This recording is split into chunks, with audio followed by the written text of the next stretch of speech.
The title hung in the air, a stark promise of the narrative to unfold. Quiet little girl stayed silent in class. Then the substitute teacher uncovered the shocking truth. It was a story designed to fill approximately 40 minutes, a journey into the hidden world of a child and the perceptive adult who dared to look closer.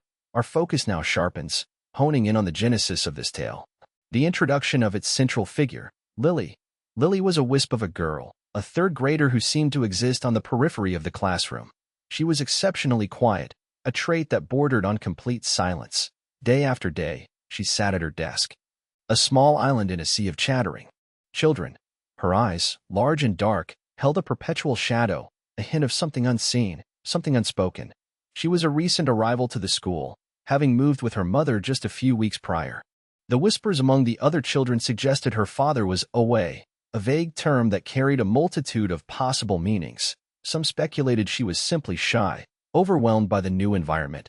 Others whispered about a difficult home life, fueled by the hushed conversations they overheard. Their parents having. Whatever the reason, Lily remained an enigma. Teachers had tried to draw her out, to coax her into participating, but their efforts were met with a wall of silence. She would nod or shake her head in response to direct questions, but never uttered a single word. Her silence became her defining characteristic, the quiet little girl who never spoke. This was the norm, the established pattern, Lily's unwavering, unsettling silence. It was a silence that both intrigued and worried those around her, a silence that held a secret waiting to be uncovered. The stage was set, the spotlight on Lily, the silent protagonist of a story yet to be told. Lily's silence had become a fixture of Mrs. Davison's third-grade class, a constant hum beneath the surface of daily lessons and youthful chatter. But the hum was about to change its frequency, for today, Mrs. Davison was out, replaced by a substitute teacher. Mr. Peterson. Mr. Peterson was a man weathered by experience, his face etched with the lines of countless classrooms and the stories they held. He wasn't the young, energetic type eager to implement the latest teaching fads. Instead, he possessed a quiet confidence, a sense of calm that seemed to settle the air around him. He'd seen it all. Or so he thought. In his years of filling in for absent teachers, he had a reputation for connecting with the difficult students, the ones who acted out or withdrew, the ones who needed a little extra patience and understanding. His methods weren't flashy. He didn't rely on gimmicks or forced engagement. Instead, he observed. He listened. He paid attention to the subtle cues that others missed. He understood that behavior was a language, and often, silence spoke louder than words. Walking into Mrs. Davison's classroom, Mr. Peterson scanned the room, his eyes lingering for a moment on each child. They were a lively bunch, eager to show off for the new teacher, their hands shooting up with answers to his initial questions. But his gaze eventually settled on a small figure tucked away in the back corner. Lily. He recognized her instantly. Mrs. Davison had mentioned her in the brief notes she'd left. Lily, very quiet, recent transfer, please be patient. But the notes didn't capture the depth of her withdrawal, the almost palpable sense of sadness that clung to her like a shadow. Mr. Peterson knew, in that instant, that Lily was more than just a shy little girl. She was a puzzle, a mystery waiting to be unraveled, and he felt a stirring of determination to understand her silence. This was the start of something significant. The initial buzz of a new teacher faded as Mr. Peterson began the day's lesson. He was careful to include Lily, calling on her, gently phrasing his questions in a way that required only a simple answer. Lily, can you tell me what color the sky is? He asked, his voice soft and encouraging. Lily's head remained bowed, her eyes fixed on the worn surface of her desk. A faint blush crept up her neck, but she didn't speak. Mr. Peterson waited patiently, giving her ample time to respond, but the silence stretched, thick and heavy. Finally, he moved on, answering the question himself and offering a reassuring smile in Lily's direction. He tried again later. During a reading exercise, he asked Lily to read a single sentence aloud, a simple sentence about a cat sitting on a mat. Again, silence. This time, however, Mr. Peterson noticed a subtle tremor in her hands, a slight tightening of her shoulders. It wasn't defiance, he realized. It was fear. He shifted his tactics, offering encouragement instead of direct questions.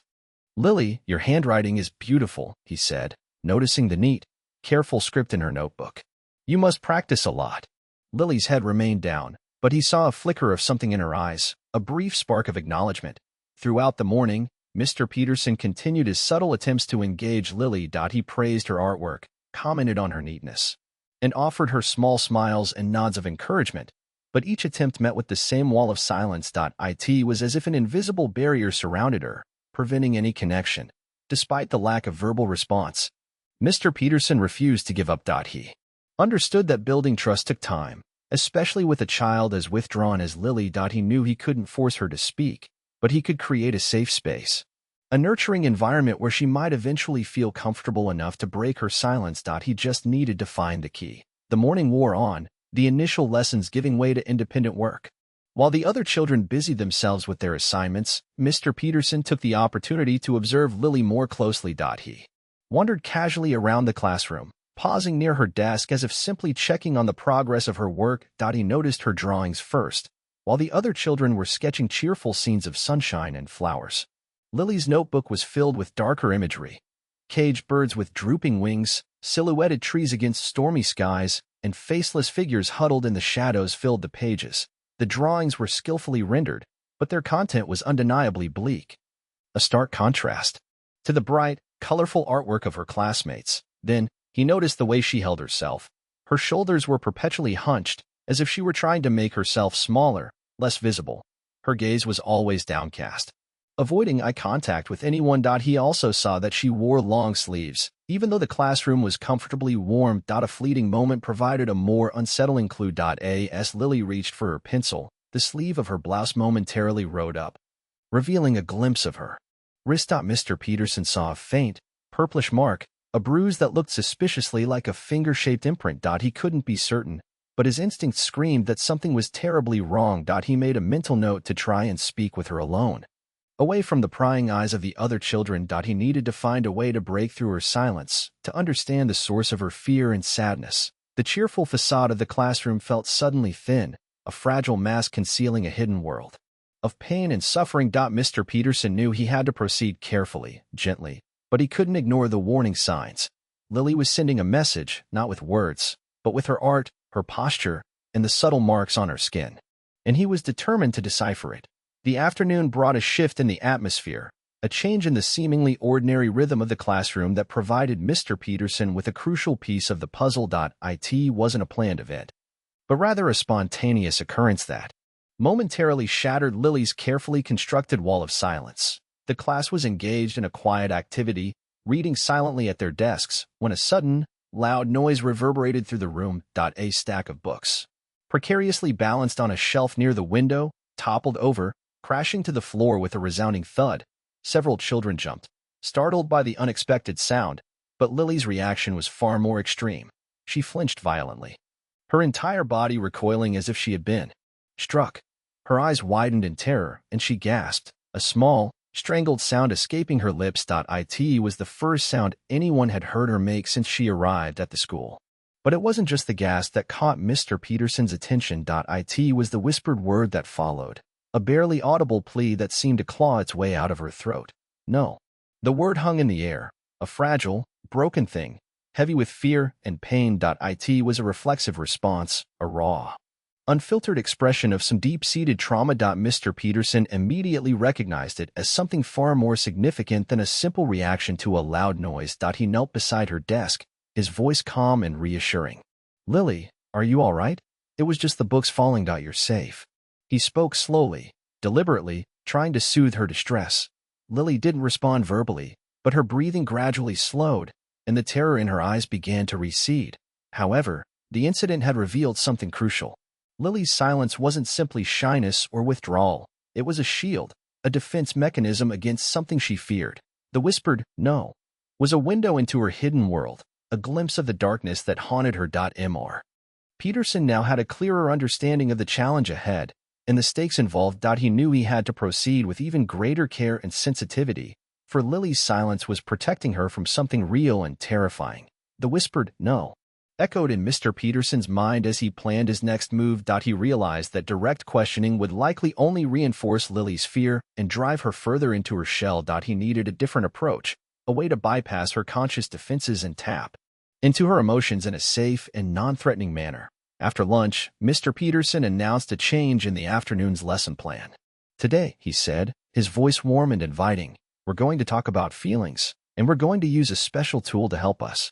He then unveiled a box filled with colorful puppets, each with a distinct personality and expression. The children gasped with delight, their eyes wide with anticipation. Mr. Peterson explained that they would be using the puppets to tell stories about their feelings, both happy and sad, both big and small. He emphasized that there were no right or wrong answers, and that everyone's feelings were valid and important. He began by demonstrating, using a cheerful-looking puppet to talk about feeling excited about an upcoming field trip. Then, he used a sad-faced puppet to talk about feeling disappointed when it rained on his birthday. He spoke openly and honestly, modeling vulnerability and encouraging the children to do the same. When it was Lily's turn, she initially recoiled, shrinking back in her chair. Mr. Peterson didn't pressure her. Instead, he gently placed a small, unassuming puppet, a little gray mouse, on her desk. "This little mouse looks a little scared," he said softly. "Maybe you can tell us a story about what he's afraid of." He then stepped back, giving her space and time. The other children, sensing the delicate nature of the situation, remained quiet and respectful. All eyes were on Lily, waiting to see if she would finally break her silence, not with her own voice, but with the voice of a puppet. The air was thick with anticipation, a collective hope that this might be the key to unlocking the shocking truth hidden within the quiet little girl. The little gray mouse puppet sat on Lily's desk, an unassuming beacon of hope in the tense silence of the classroom. For a long moment, Lily didn't move, didn't even look at the puppet. She remained hunched over, her gaze fixed on her hands, which were tightly clasped in her lap.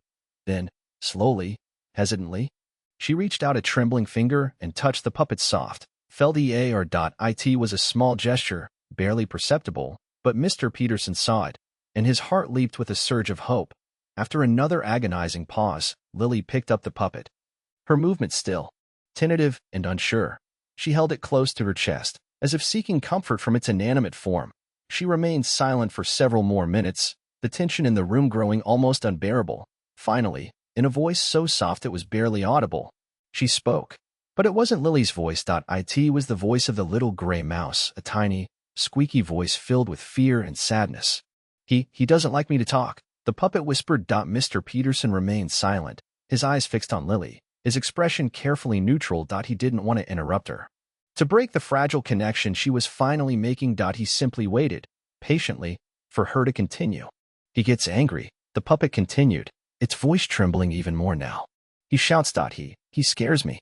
Lily's hand tightened around the puppet, her knuckles white. A collective gasp rippled through the classroom as the other children realized what was happening. They understood, instinctively, that Lily was finally revealing the source of her silence, the reason for her fear. Mr. Peterson knew he had to tread carefully. "Who gets angry, little mouse?" he asked gently, his voice calm and reassuring. "Who shouts?" The puppet remained silent for a moment, then, in an even smaller voice, it whispered, I don't want to say." The shocking truth was beginning to emerge, slowly, painfully, one whispered word at a time. The silence had been broken, but the story it was revealing was far more disturbing than anyone could have imagined. The puppet's hesitant refusal to name the source of its fear hung in the air, a pregnant pause filled with unspoken dread. Mr. Peterson maintained his calm demeanor, understanding that pushing too hard could shatter the fragile trust Lily was beginning to place in him. "It's okay, little mouse," he said gently. "You don't have to say if you don't want to, but it helps to talk about things that scare us. Sometimes, just saying the words makes them seem a little less scary." He waited, giving Lily time to process his words. The other children remained silent, their faces etched with concern and a dawning understanding of the darkness that had enveloped their classmate. After a long moment, Lily, still speaking through the puppet, whispered, He's my stepfather." The word stepfather seemed to carry a weight of its own, a heavy burden of fear and resentment. Mr. Peterson nodded slowly, acknowledging the significance of her revelation.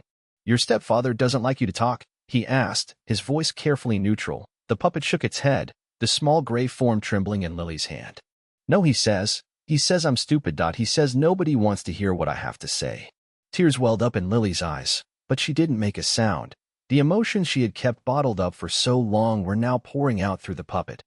A torrent of sadness and fear. Mr. Peterson's heart ached for her. He understood now that Lily's silence wasn't simply shyness, it was a survival mechanism, a way to protect herself from the verbal abuse and emotional torment inflicted by her stepfather.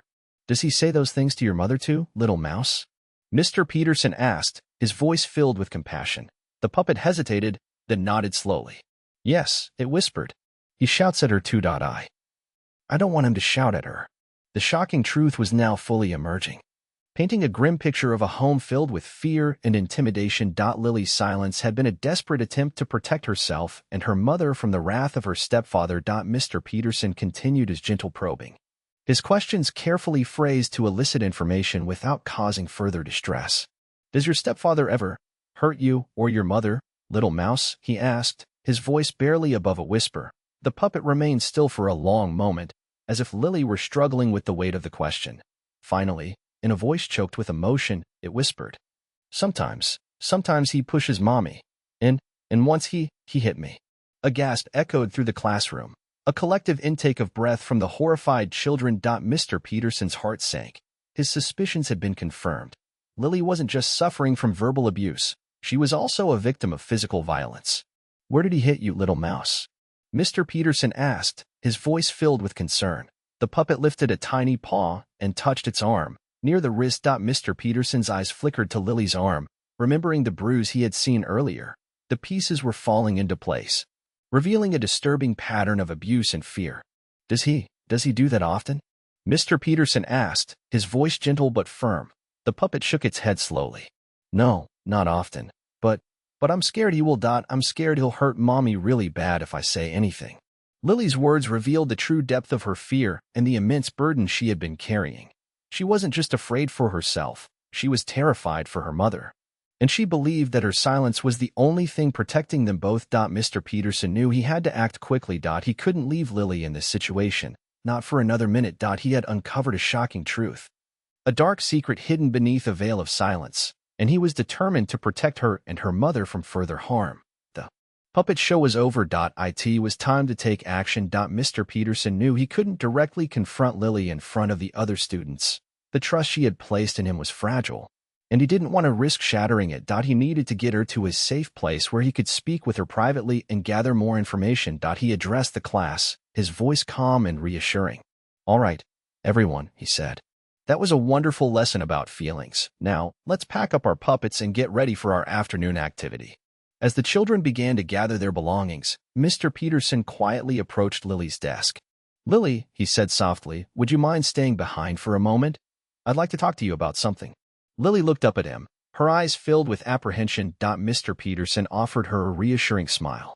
It's okay, he said. It's just a little chat. It won't take long. Once the other children had left the classroom, Mr. Peterson closed the door and turned to face Lily. He knelt down beside her desk, bringing himself to her level. Lily, he said, his voice gentle but serious, I'm very concerned about what you told me with the puppet. What your stepfather is doing is not right, and it's not your fault. He explained to her, in simple terms, that he needed to tell someone about what was happening, someone who could help keep her and her mother safe. He assured her that he would do everything he could to protect them, and that she was not alone. After speaking with Lily, Mr. Peterson immediately contacted the school principal, Mrs. Thompson. He explained the situation, sharing his observations, Lily's drawings, and the shocking disclosures she had made through the puppet. He emphasized the urgency of the situation and the need for immediate intervention. Mrs. Thompson, a seasoned educator with years of experience dealing with sensitive issues, listened attentively, her face growing increasingly grave as Mr. Peterson spoke. She assured him that she would take the matter seriously and would contact the appropriate authorities immediately. Mr. Peterson also insisted on speaking with the school social worker so that they could come up with a plan on how to help Lily and her mother. He knew that it was more than just about getting them out of the situation, but also providing long-term care so that they can heal. Within hours of Mr. Peterson's report, the wheels of intervention were set in motion. Child Protective Services, alerted by Mrs. Thompson, dispatched a social worker to Lily's home to conduct a welfare checkpoint too. Officers accompanied the social worker to ensure everyone's safety. The visit was unannounced, catching Lily's stepfather off guard. He initially refused to cooperate, denying any allegations of abuse and attempting to block the social worker from entering the home. However, the officers intervened, asserting their legal authority to conduct the check. Lily's mother was present during the visit, her face pale and drawn. She initially echoed her husband's denials, her voice trembling slightly. She seemed afraid, intimidated by his presence. The social worker, trained in handling delicate situations, separated Lily from her parents and spoke with her privately. Initially, Lily was hesitant to repeat what she had told Mr. Peterson, her fear of her stepfather overriding her desire for help. However, the social worker's gentle and patient approach eventually won her over. Lily, seeing the social worker as a figure of authority and protection, began to open up, recounting the verbal and physical abuse she and her mother had endured. After speaking with Lily, the social worker turned her attention back to Lily's mother. Confronted with Lily's disclosures and the mounting evidence of abuse, Lily's mother finally broke down, tears streaming down her face. She confessed that everything Lily had said was true. She admitted that she had been too afraid to speak out, fearing her husband's wrath. The social worker, assessing the immediate danger to Lily and her mother, made the decision to remove them from the home. The stepfather was served with a temporary restraining order, preventing him from contacting them. Lily and her mother were taken to a safe house, a secure location where they could receive support and protection. The process of uncovering the shocking truth had begun, and finally, Lily and her mother were safe. The safe house provided Lily and her mother with more than just physical safety. It offered a sense of community and understanding. They were surrounded by other women and children who had experienced similar traumas, creating a supportive network of shared experiences. Lily's mother, now free from the oppressive control of her husband, began to take charge of her life. She secured a job at a local grocery store, providing a stable income for herself and Lily. She also enrolled in parenting classes, learning new ways to communicate with Lily and build a stronger, healthier relationship. Lily, too, began to make progress in her therapy. She started to participate in group activities with the other children at the safe house, slowly building her confidence and social skills. She still struggled with her silence at times, but she was learning to express her feelings in other ways, through art and play. One afternoon, while Lily was drawing in her notebook, her therapist noticed a change in her artwork. The dark, disturbing images of caged birds and stormy skies had been replaced with brighter, more hopeful scenes. She was drawing flowers, sunshine, and children playing together. The therapist smiled, recognizing this as a sign of Lily's healing. She was beginning to let go of the darkness that had consumed her for so long and embrace the possibility of a brighter future. Meanwhile, Mr. Peterson had been in contact with the school social worker, inquiring about Lily's well-being. He had learned that she and her mother were safe and receiving the support they needed. He had also obtained permission to visit them at the safe house. The day of the visit arrived, and Mr. Peterson was filled with a mixture of anticipation and apprehension. He wasn't sure what to expect, but he knew he needed to see Lily, to let her know that he cared and that he was there for her. As he approached the safe house, he took a deep breath, preparing himself for whatever lay ahead. He knew that Lily's journey of healing was just beginning, and he wanted to be there to support her every step of the way. Mr. Peterson was greeted at the safe house by a warm and welcoming social worker, who led him to a small, sunny room where Lily and her mother were waiting. He immediately noticed a difference in both of them. Lily's mother seemed brighter, more confident, and Lily, though still shy, appeared less withdrawn, her eyes holding a spark of hope. He knelt down to Lily's level, offering her a gentle smile. "Hello, Lily," he said softly. "It's good to see you again." Lily looked up at him, her eyes widening slightly. For a moment, she remained silent. Then, in a voice barely above a whisper, she said, "Hello, Mr. Peterson." It was the first time she had spoken directly to him, without the puppet as an intermediary. The sound of her voice, though soft, filled Mr. Peterson with a sense of profound joy. He spent the next hour talking with Lily and her mother, listening to their stories and offering words of encouragement. He learned about the progress they were making in therapy, the support they were receiving from the other residents of the safe house, and the plans they were making for the future. Lily showed him her drawings, proudly displaying the colorful images of flowers and sunshine. She even told him a short story about a little girl who found a lost bird and helped it fly back to its nest. As he prepared to leave, Mr. Peterson turned to Lily. "Lily," he said, "I want you to know that I'm very proud of you. You are a brave and strong little girl, and you can do anything you set your mind to." He handed her a small, wrapped gift. "This is for you," he said. "I hope you like it." Lily took the gift, her eyes shining with gratitude. She carefully unwrapped it, revealing a small, wooden bird with brightly painted wings. She looked up at Mr. Peterson, her face breaking into a shy smile. "Thank you, Mr. Peterson," she whispered. "It's beautiful." In that moment, Mr. Peterson knew that he had made a difference in Lily's life. He had seen her at her darkest hour, and he had helped her find her way back to the light. And that, he realized, was the most rewarding thing he could ever ask for.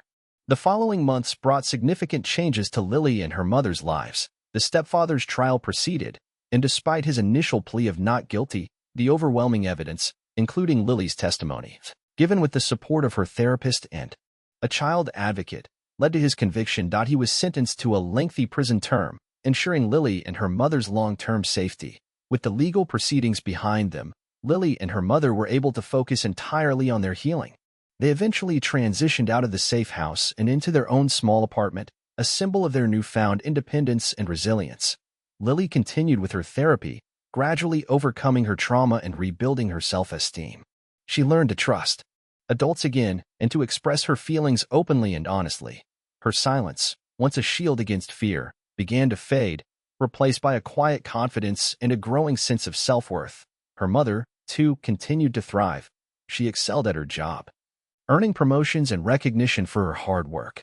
She also became an advocate for other victims of domestic violence, sharing her story and offering support to those who were still struggling. As for Mr. Peterson, he followed Lily's progress with unwavering interest and support. He visited her and her mother regularly, attending her school events and celebrating her achievements. He became a trusted friend and mentor, a constant source of encouragement and hope.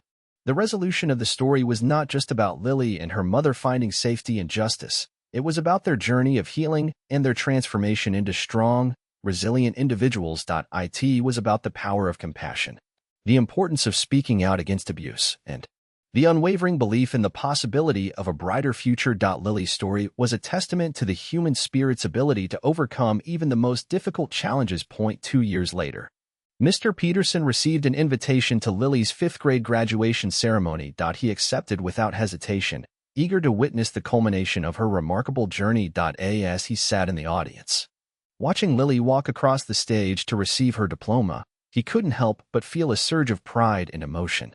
The quiet little girl he had met in Mrs. Davison's 3rd grade class was now a confident and articulate young woman, ready to embrace the challenges and opportunities that lay ahead. After the ceremony, Lily approached him, her face beaming with joy. "Mr. Peterson," she said, her voice clear and strong, "I wanted to thank you again for everything you did for me." She handed him a small, handwritten note. "This is for you," she said. Mr. Peterson opened the note and read the words Lily had written. "Dear Mr. Peterson, you helped me find my voice. Thank you for believing in me when no one else did. You changed my life." Tears welled up in Mr. Peterson's eyes as he looked at Lily, her face radiant with happiness and hope. He realized that he had not only helped her find her voice, but he had also helped her find her strength, her courage, and her belief in herself. As Lily moved on to middle school, she continued to excel in her studies and to thrive in her personal life. She became a leader in her school, advocating for other students who were struggling and using her voice to make a positive impact on the world.